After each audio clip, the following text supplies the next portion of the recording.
Hello, good day, and welcome to today's edition of Smart. It's Sunday, June 25th, 2023. We apologize for not being in your homes um, for, I believe, 2 Sundays due to technical difficulties. We're back with you, and we're going to have some very informative conversations today. But before we get to our special invited guests to this program, I have a message for the People's Progressive Party and its General Secretary, Mark Jagdeo. Nothing that flows from the evil minds of the corrupt People's Progressive Party trolls will ever silence Mervyn Williams. Nothing. You tried before with the Guyana Police Force when you sent them to my home to arrest me many years ago on the allegation that I stockpiled guns and ammunition and gave them to criminals. I invited your police to search my premises and search the surrounding areas. They refused. Instead, they took me into custody and kept me for a while. Leonora. That didn't silence me, Mr. Jagdeo. You sent your policemen to arrest me at Perica.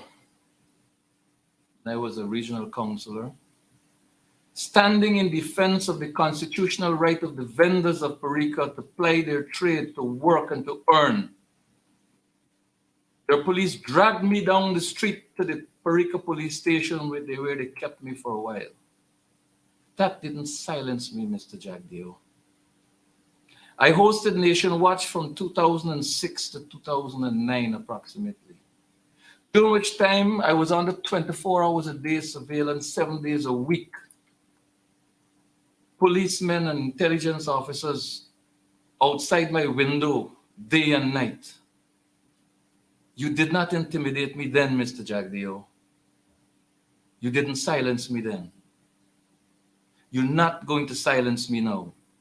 I will continue to stand and speak in the interest and defense of the people of this country, particularly our girl children.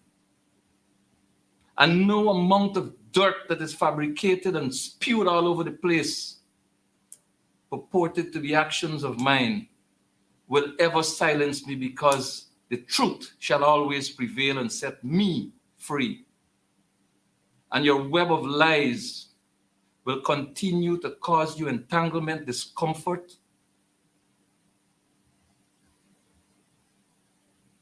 and all sorts of unease. Because that's what lies do. And if your underlings are doing it to pleasure you, or they're doing it as a result of your instructions, it doesn't bother me. It doesn't bother me. I will not be silenced.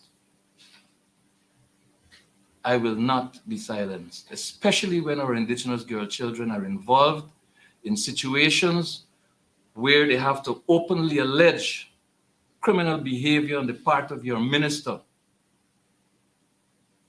And those responsible remain silent. I will speak. And remember, sir, that in your cabinet there's at least one convicted felon. August 8, 2012, Kaichur News, Kwame McCoy convicted of gun butting man, fined $70,000. Chronicle, 2nd March 27, Kwame McCoy found guilty of assaulting Ben Shop, fined $20,000. Kaichur News, 2nd August 2009, unacceptable for McCoy to still be on Rights of the Child Commission. 25th September 2007, Manik Chan must remove McCoy from Rights of the Child Commission. Stabrook News, 8 August 2012, AFC urges McCoy's removal over conviction. That's what you appointed to your cabinet. That's who purportedly generates, manufactures, and disseminate dirt, targeting people's character when they expose your nerve end, your People's Progressive Party's nerve end, and cause discomfort. You would never attack anyone who hasn't exposed your nerve ends and who have not hurt you. I will continue to do that which I do, irrespective of the nonsense that your agents believe that they can do. They will never succeed. We will pause and we'll be right back.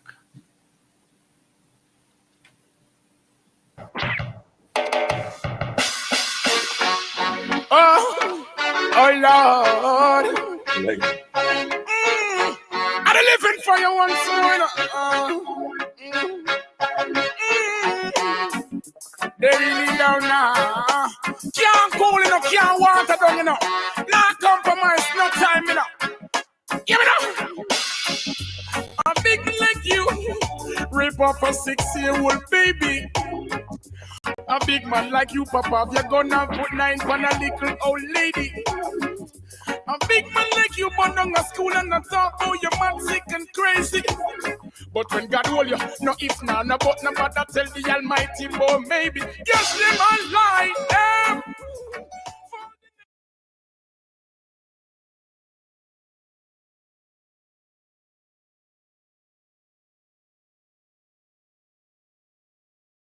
Present to you some of your elected councillors for the city of Georgetown.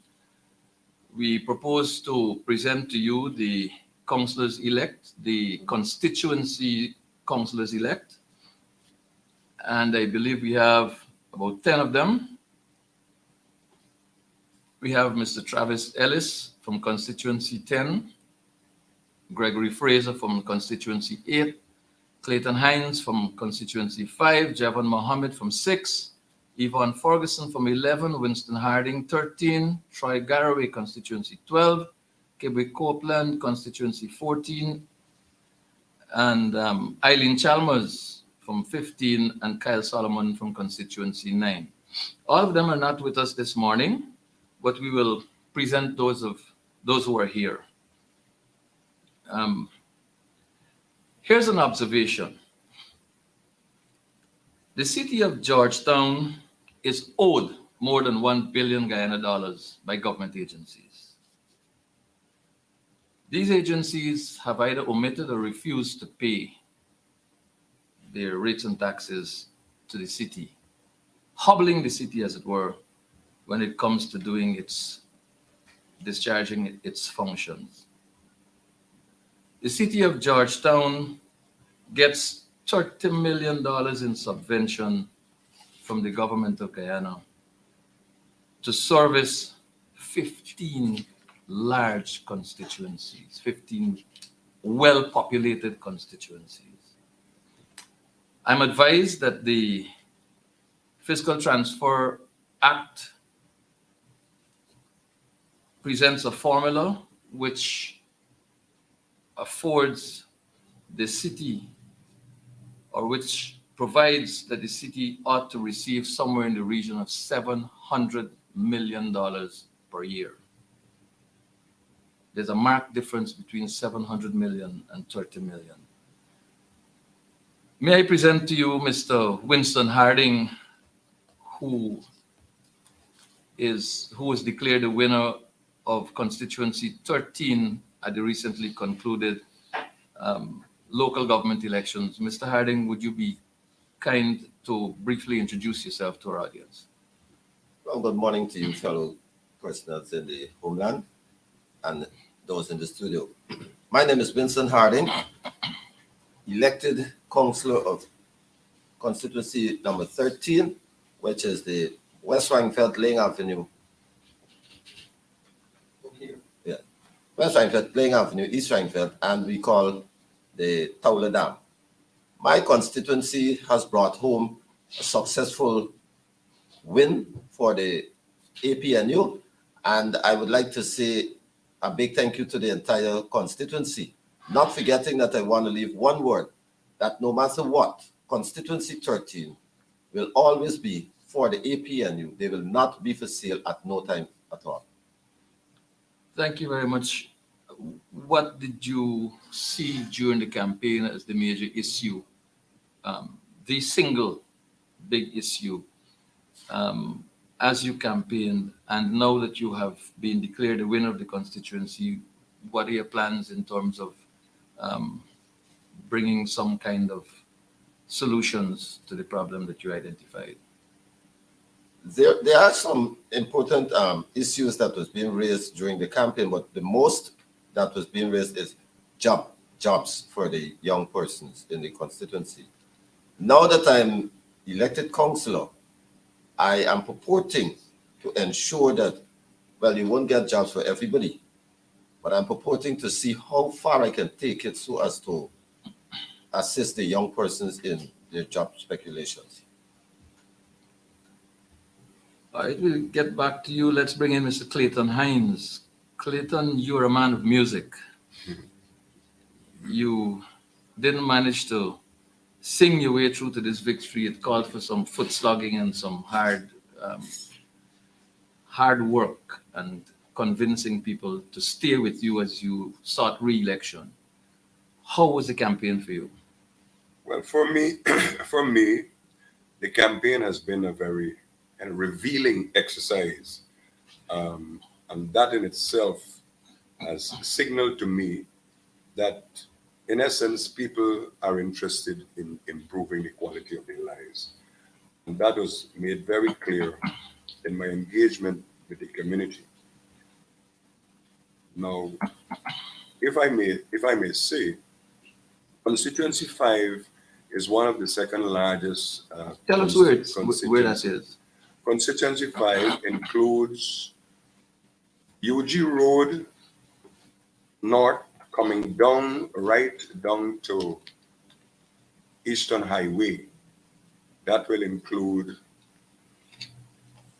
north of Dennis Street, say from UG Road right down to Eastern Highway, will include Turkine, Patterson, Liliendal, and Sophia North. Then when you meet to going up into Dennis Street, you have Sophia, which will include North and Sophia, from Park Farmers Field, commonly described A Field, B Field, but it's really Liliendal and Patterson South. That's the area. So it's the second largest area or the constituency in Georgetown. Do you have a sense of the population? The population size is in the vicinity of between 25 and 30,000 persons. So your campaign focused on what? And how do you, I mean, you have some experience in the council. How do you treat with the findings on the campaign as you return to council?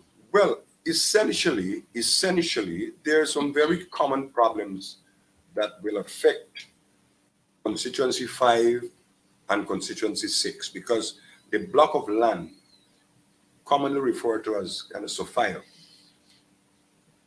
straddles Constituency 5 and 6. That is along Dennis Street, when you enter along Dennis Street from the Eastern Highway. Now, from Park Farmers Field, they are established kind of communities. North Turkine is an established kind of community for some time. Sophia North is an established community not so long, but there are parts of that area that has been there say, for quite some time. Now, what I have discovered is that there are some very, very obvious issues that need to be addressed. One of the major things in that constituency is drainage. Drainage is a critical requirement. How do you deal with that going forward?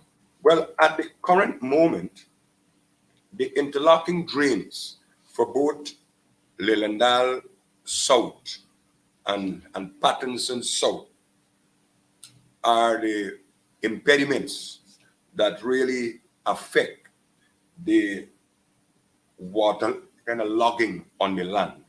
If those small interlocking drains are cleared, then heavy rainfall would not affect the homesteads that you would find in the constituency.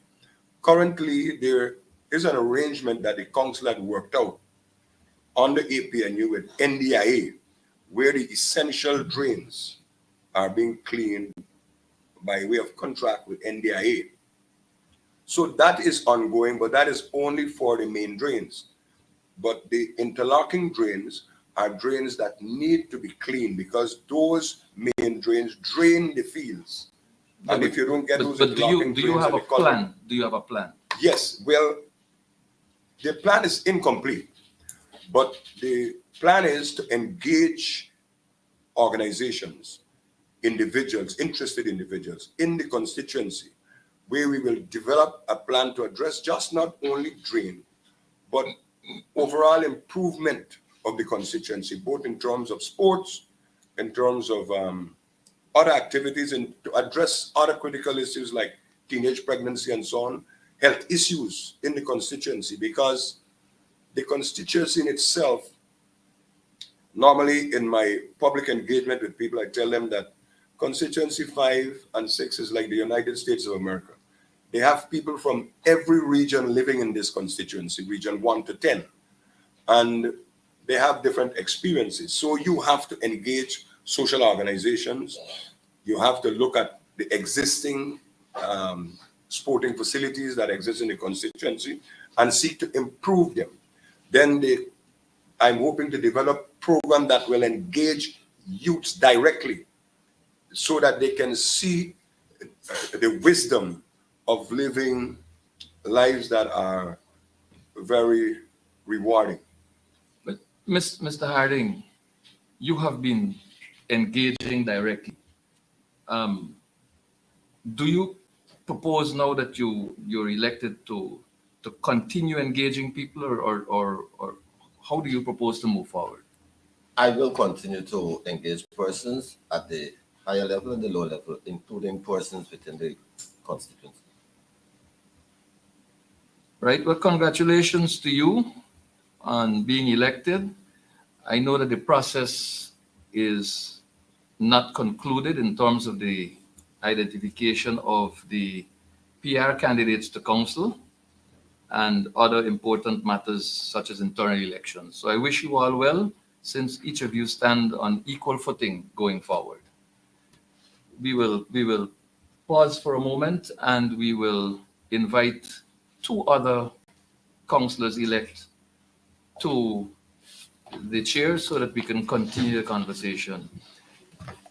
Now, it is rather interesting that there is that report which projects that there are some cities which are below sea level and which are likely to be consumed by the Atlantic by 2030. But we continue to see focused development on the city of Georgetown without any reference to climate change, its impact, and shifting our population inwards. We still see massive spending on projects enriching friends and cronies of the People's Progressive Party on the coast. So these are all interesting developments.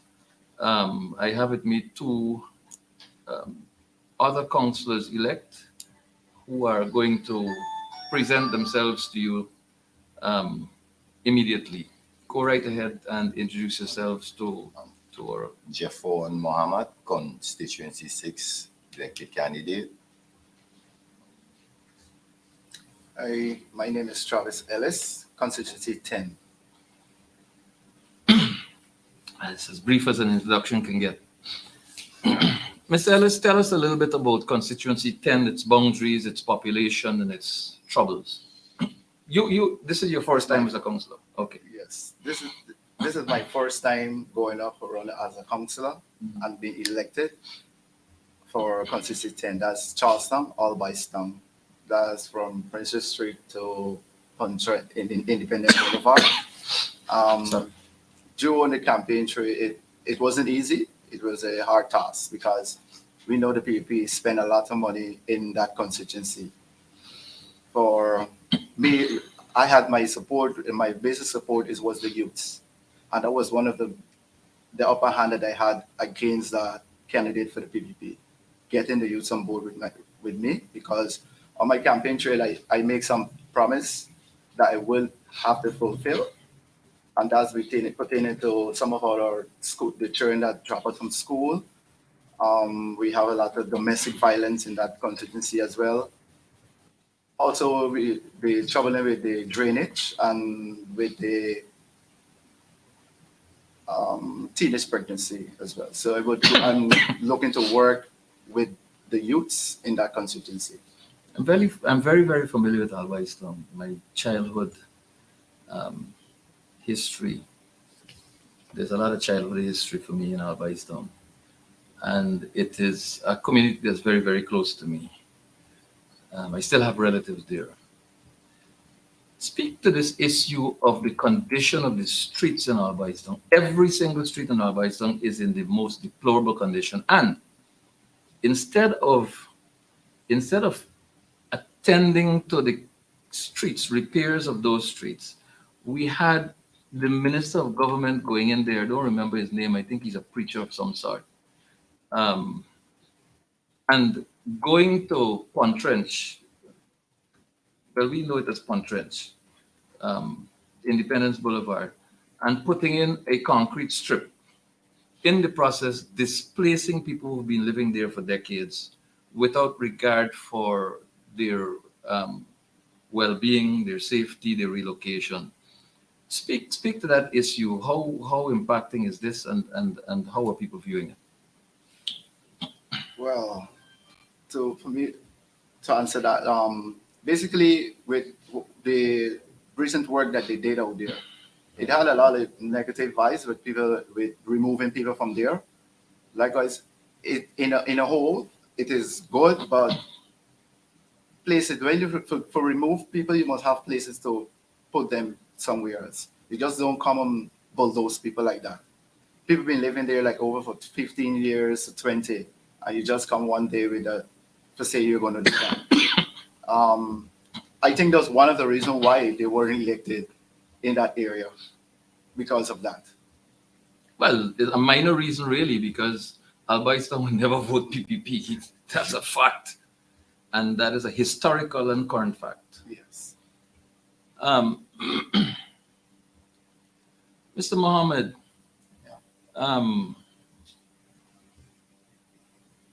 there was a lot of talk running up to the local government elections coming from the People's Progressive Party, particularly Bart Jagdeo, about wiping out the APNU and wiping out the PNC and taking over the city.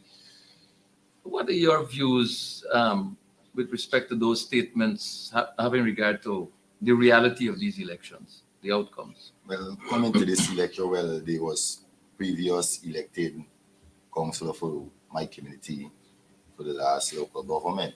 So I just decided to take up the challenge this local government coming up, because everybody believe that the community need to come back in APNU hands, in PNC hands, and they find that, I'm a young youth getting along good with each and every individual in constituency 6, all race, creed, both within the sports facility, within the youths on the ground, getting youths employed, getting jobs out there for youths, and so days even before running for council. So when I was given the task to run for the community now, it was like a win-win for me, because even though everybody say I got a tough challenge on my hands, whereby they was even doing a lot of bridges and spending a little money, but the reason why they wasn't spending it in the right way, because the things that the people need to see done wasn't doing. For instance, we had the road where we had a lot of lights, and we see the roads with light now, and most of the roads that is reversing and deteriorating, breaking up, the corners, the road corners, messy, is like a garbage city, and this thing that I was addressing within the campaign, going around meeting people, even to that we go through streets that never done in previous years, into simple black and white road, which was done under the my mother, the former councillor for APNU, before this last local government, whereby she was rushed to get in roads and couple streets and roads that people never think would be done.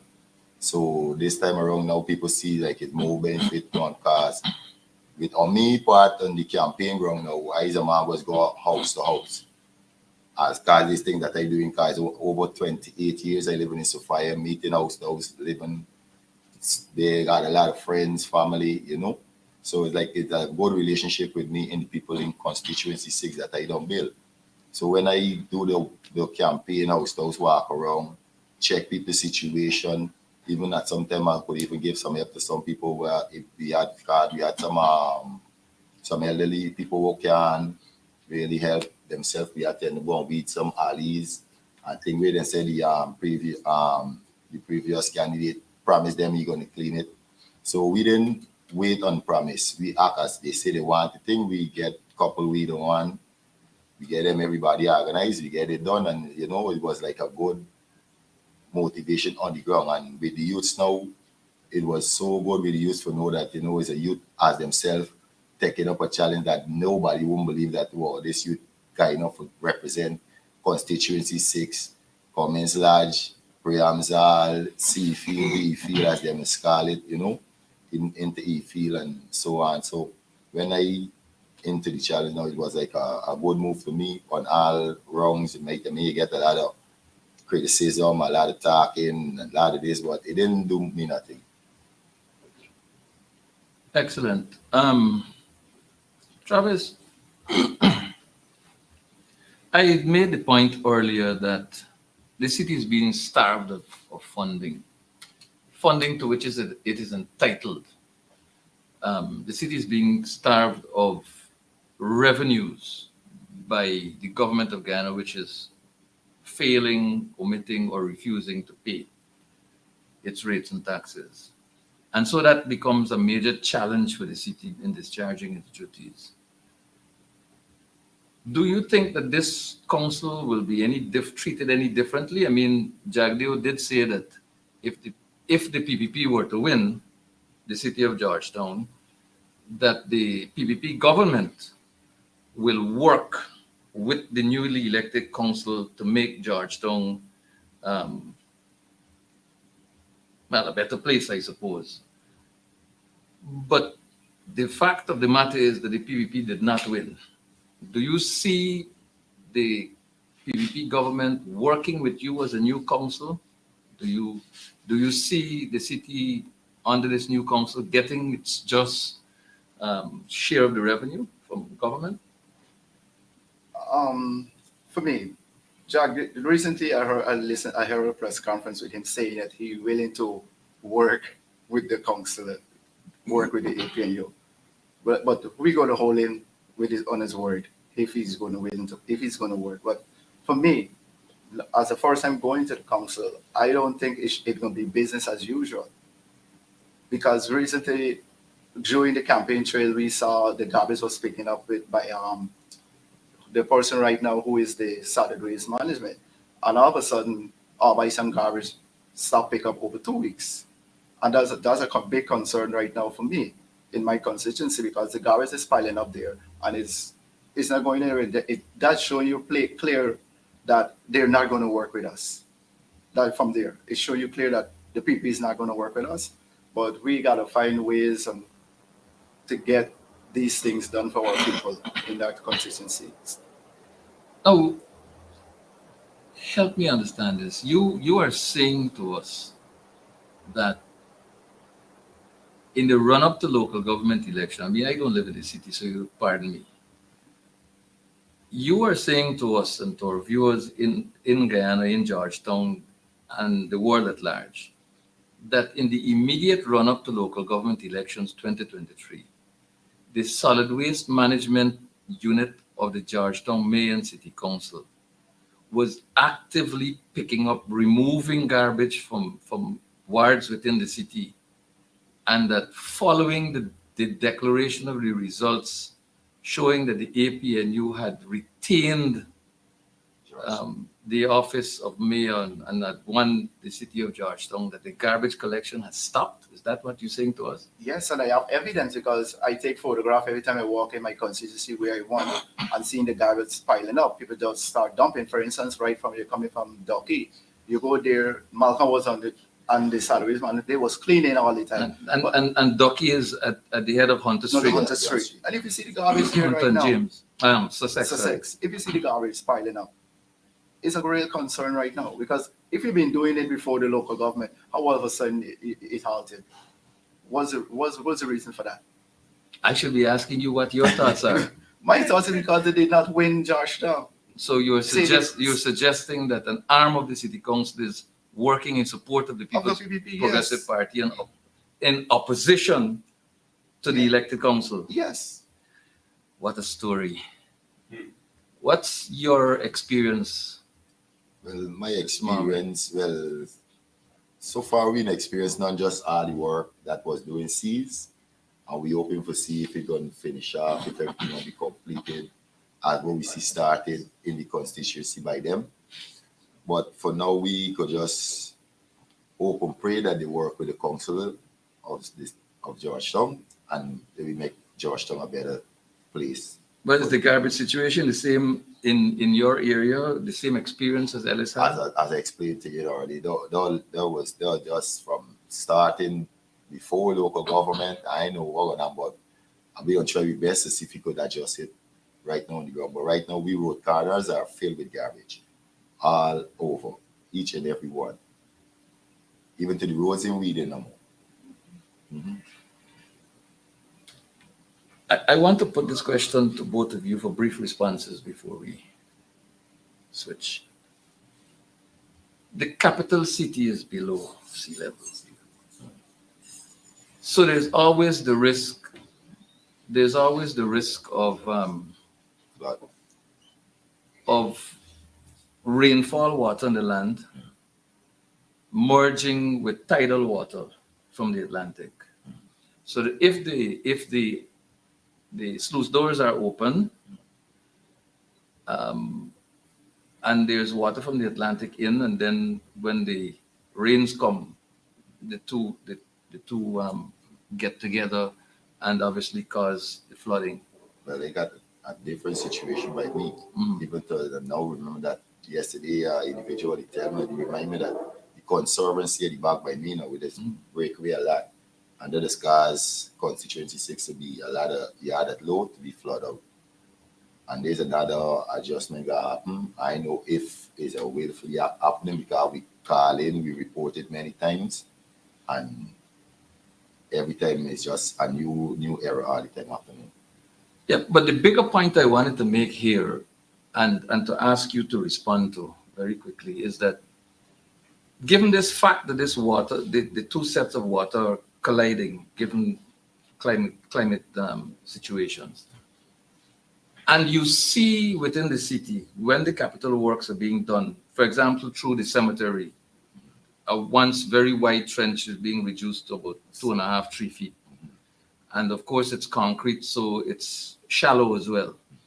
And so the functions of a drain are perhaps twofold. One for draining the water, obviously, and the other in situations where the water is lodged to act as a reservoir to hold it until you can get it out. So you have water spilling out of these now narrower and shallower drains. Do you see this as a threat? Do you intend to deal with it if you see it as a threat, or are you comfortable with it? It is a threat because I would use my constituency where they recently finished that pond trench, because of they take Middle Road and this stuff, and all the drainage is coming through or by some. So since the rain set fall within an hour or by some duck underwater, the engineers them, I don't even know what it is studying for do that. Bring the Middle Road water, the penitence, all the water to run through or by some. Basically, you didn't concern about the relative in or by some. Yeah, by doing that. And the next thing to the drain for those same, the bottom for them same drain, even lower than the trenches water. So it's not a good drainage, because remember now if it's too fine now, it can't take off the amount of water where it's supposed to. So you're going eventually it's an error. It's not suitable for the city. It could cause flooding, it could cause problem. So we're going to head into problem. Well, congratulations on being elected. and I trust that you will serve your constituencies in the city of Georgetown well. And I want to let you and your elected colleagues of council know that Nation Watch is open, and there are issues affecting you, there are issues affecting the council in the city of Georgetown, and you want to bring it to the attention of the public, we are available. And we are that medium that you can rely on. So thank you very much, and congratulations once again, gentlemen. I Thank know you. that our ladies are not Thank you with for us, having me on your Thank program. you for having me on the program. so we will take a very brief break, and we will be right back with you.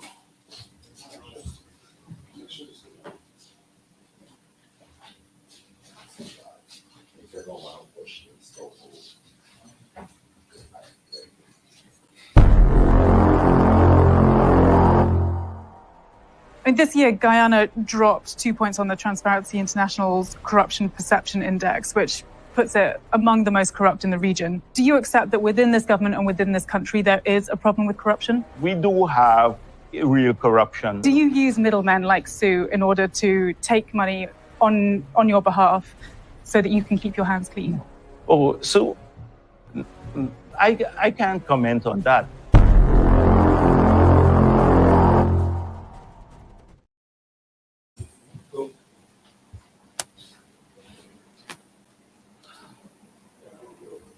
Welcome back, and we have Councillor Fraser, is it? Councillor-elect Fraser with us.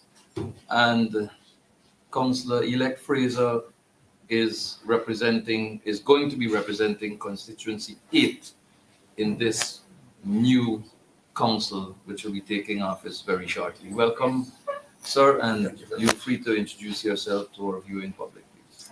Thank you for the opportunity, Marvin.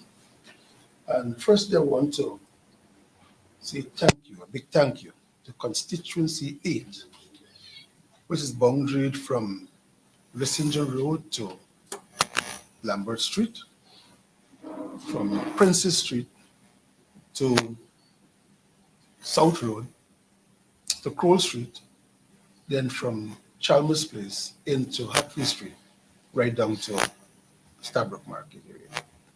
That's the You've got boundary. a congested No, it constituency. is just like a L, started from Coffee direction. You know, those people in the community, in the constituency, over the years, placed their trust in me. They've done it again. They have showed me that they have the confidence in me. So you're returning won- councillor. Yes, I won my constituency with a resounding victory. And so, one that I anticipated. I have been doing good work. I have a good record of delivery, and I intend to continue what I was doing. There might be sometimes, when you are in one area working overtime because of climate change or some other issue, you might have to change your style of delivery. Be it what it may, cause it what it will, delivery will be realized at the end of this period again. I promise you, and the people of my constituency. How do you see this new council being, in what ways do you see this new council being different from the one, the incumbent council? Are there many new faces? Are there going to be a new approach? I have knowledge of the 10 constituency councillors, who was one of the constituencies, and there are also 9 PR councillors. I believe that we form together the greater number. That said, we are going to have to elect our mayor and deputy mayor and other committees. We will have to together have caucuses. We'll have to together agree and disagree and come up with the right solutions for the people. You know, Marvin, we've been walking Georgetown since last year, actually. And so, me in particular, I've walked most of the constituencies. So we heard the people in each constituency, we know what the problem are. And the problem, don't believe the problem that they had yesterday is the same they have today. To some extent, they are different. There are wars going on all over the place, and some places flood faster than before.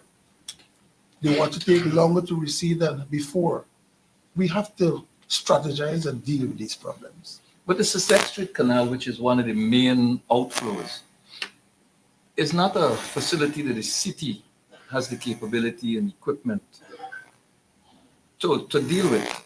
This outfall is essentially one that on which the council will rely on central government to address. Is it being cleared? Is it being cleaned? Is it being dredged on the outside so that the water can flow into the river, into the Sahara? Those outfalls have not been dredged for the longest while. Many years ago. That's an NDIA function. That is, right? Often we ask them to assist. The most recent assistance we got from NDIA through the central government is that of some of the outfalls, where we do manual lifting of the coca door to get the water to recede. We have pumps there, and there is an arrangement in place to put a more electrical system in place. One that I saw a document on, which says that as long as the water is above a certain level, it will trigger some arrangement, the doors will open, the water start pumping. That, when it is implemented, we are likely to see some reduce in the extended period that the water stays on people's land. We are concerned because, Georgetown and Mayor and City Council mostly public health. And we have to be concerned with what happens. When the water stays on the land for too long, you have a number of issues. You have mosquitoes breeding. You have people, property in their homes damaging. It can cause children to fall sick easily. And so we have to be concerned. And that is our main issue right now, to make sure that drainage is a priority. You have, 3 years on the council? That will be, yes, this term. Right. Here's a question that has been troubling me for a while. I know that on Princess Street, there was always a municipal healthcare facility, and there was always a municipal daycare facility for little children, housed in the same building, I believe, on 2 different levels. I believe the children were in the lower flat and the healthcare facility was in the upper flat. And that was, if I recall correctly, those facilities were managed by the city council. Yes, it was. What is the position with that? Do these facilities still function? Does the city still have control over them? Management? What has happened in recent times is that the particular building you reference, the solid waste management team was relocated there for a period because we had to do some work on the solid waste building of itself. But what has also happened is that we no longer take care of children. And so those staff that we had in that section, some service was made redundant, some was put into other departments for work because they had the skill, they were able, and we put them in other departments. But was responsible for the shift, if I may ask, away from children care and health care? I don't know. One time it was a matter of cost. It was costing the council too much. Well, maybe not costing the council too much, but costing the council more than the council was able to get as its just due from the government of Guyana. Well, I would want to buy that argument. I suspect. But you refer to also the health center. Yes. There is the #1 dispensary in Princess Street also. Yes, I Which know is a that government one, arrangement. which is closer to Smythe Street area. Correct. Right. You're right. That still exists. That is still in place. Outside of that, we have the Dorothy Bailey Health Center. Country by no tongue a little bit. Okay. All right.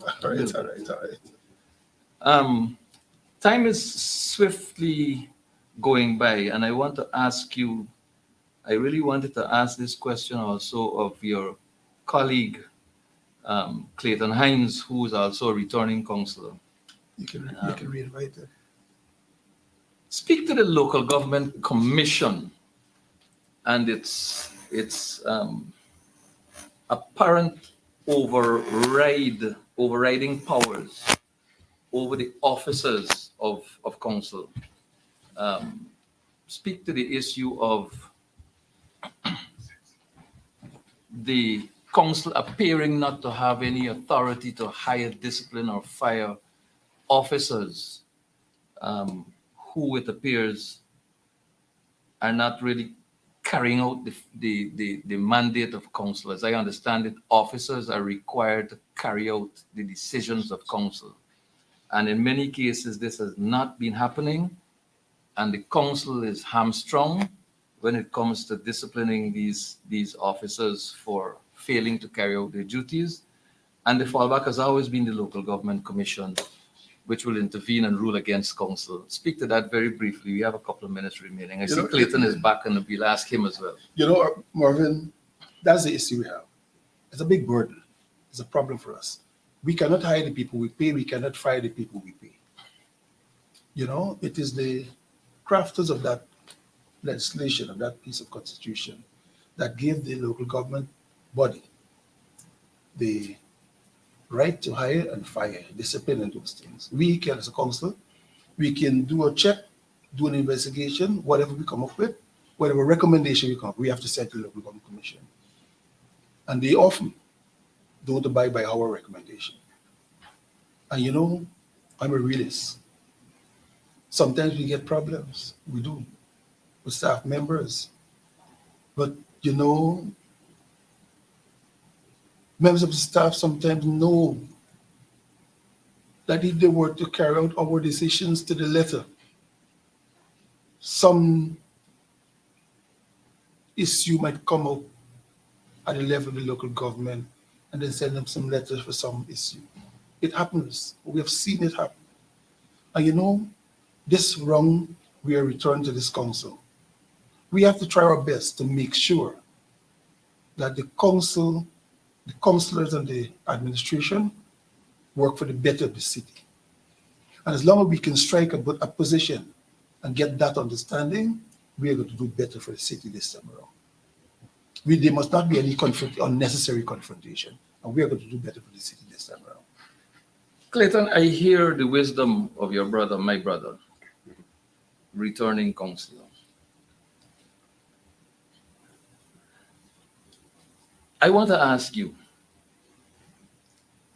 would it be fair to say that from recent history, it is apparent that if the city council, the mayor and councillors of the city of Georgetown, and the central government are not of the same political party, there is never going to be cooperation between the two for the benefit and in the best interest of the people of Georgetown? Would that be fair to say?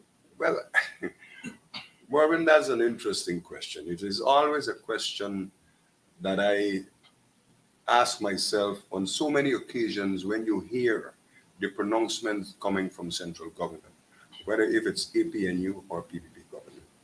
Here's a case where you have your capital city that needs to stand out in every way. Additionally, our president, I understand, is the holder of a doctorate in urban planning. Urban planning. I hope he did the course. I don't know, but I am told that he has some qualification in urban planning. And your city is under sea level. That alone tells you that you have to develop sustainable projects that can address that concern, because that's a perennial concern that will continue to happen. But there's a responsibility of the council to generate those projects. Where? And it is the responsibility of the government, the central government, to work with the city to realize sustainability of those projects and the better quality of life for the people of the city, and to make the city of Georgetown a sustainable community of people. You can no longer plant gardens in the city, but that's another matter. But let's talk about this local government commission and its overriding powers. And how is it handicapping council? And do you see that as something that is going to happen to this new council because the PPP didn't win Georgetown and the APNU did? Well, I am very hopeful that You just have about 2 minutes. Really. good sense would prevail with the central government where that is concerned, because that's a legislative kind of anomaly, I would call it. Because there's some of our laws of a truth that overrides with other laws in the Constitution. And I'm saying that that is a matter that is of principal concern to council. And if that must be addressed, because it's as if a man tie your hand behind your back and this guy is in a boxing match. And you are supposed to defend yourself. I don't know how that's possible. So the local government commission is obviously working against what the best of intentions of council is, because when we make kind of decision, yeah, it has to go there, you got to kind of, these are some of the issues, and I think that is one of the most pronounced kind of issues that need to be addressed as a matter of urgency. Brother Fraser, last question to you, perhaps the last question in the program. A former minister of government for the People's Progressive Party once said that he wished that an epidemic should strike Georgetown so that people will fall sick, and because of this epidemic that the then PNC council will collapse and the People's Progressive Party will take over the city. Do you sense that this is what continues to happen, that there's a deliberate thrust by the central government to ensure that everything goes wrong in the city, that the drainage is bad so that dengue steps in, the drainage is bad so that mosquito-borne infections become prevalent, so that people get sick and frustrated with your council, our council? Do you see that as deliberate? And if you do you have any measures in mind that can counter that? Murphy, we have to make sure that we have staff members of the council that are professionals and not politicians. As we speak, I heard my colleague councillor in waiting said just now of his observation, where he observed that the garbage was picked up before the election, after the election, the garbage are now left on the road. We have had that problem. One councillor used to call a particular staff member, used to describe the person as building castles in the sky. We have had that issue with a particular councillor. I hope that this time around that councillor understand, that officer understand, that we need to work for the city of Georgetown. I hope that officer understand that when we go there, when we return here, it is not to play, but to get the work done. The major thing that can cause that to happen is garbage build up. Where rodents and all these things you see get involved, and then the water gets in and it spread and it goes into the same drain area. We already have a situation where the water not receding fast enough. So the longer the water flood, the longer the water is on your land, and you interface with that water, you get into that water. For some reason, we know we have a lot of persons who are burdened, financially burdened in the city. It means that you're not well to do. So you have to go into that water. It can cause leptospirosis. It can cause so many diseases, typhoid, malaria, And I will hope that there is not another minister that would utter those words the minister earlier in those years uttered. Well, we're coming down to program time. For those of you who don't know, my name is Marvin Williams. I'm your host. Nation Watch is a program that is produced and presented by the People's National Congress Reform. Today, we presented some of our councillors-elect for the city of Georgetown. And we had, I believe, good discussion. And also, for those of you who don't know, I spent some time growing up in the ghetto. And there's where I got a certain socialization that will stay with me for the rest of my life. And I know from growing up in the ghetto that then the mayor and city council had its own compactor trucks, tractors, the cleansing division or department as it was. And even the ghetto, where they now, I understand, refusing to pick up garbage, Councillor Ellis reported on that. There was scheduled garbage collection and disposal. Old Smoky, smoked all day. So I am familiar with the way it was then under Mavis Ben, Compton Young and company coming through. And I trust that we return to those glory days of a clean city when the mayor and city council can have authority to do its work, to discharge its functions, and to ensure that it gets its equipment, its tools, and its personnel, and the resources to compensate, to acquire and compensate those for the benefit and in the best interest of the city, the capital city of Georgetown, which should be our pride and our joy.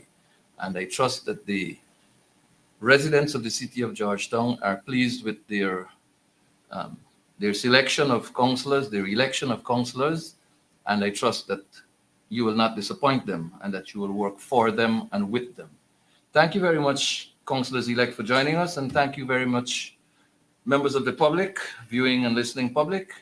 Do have a blessed day. Until we meet again next Sunday, be good to yourselves.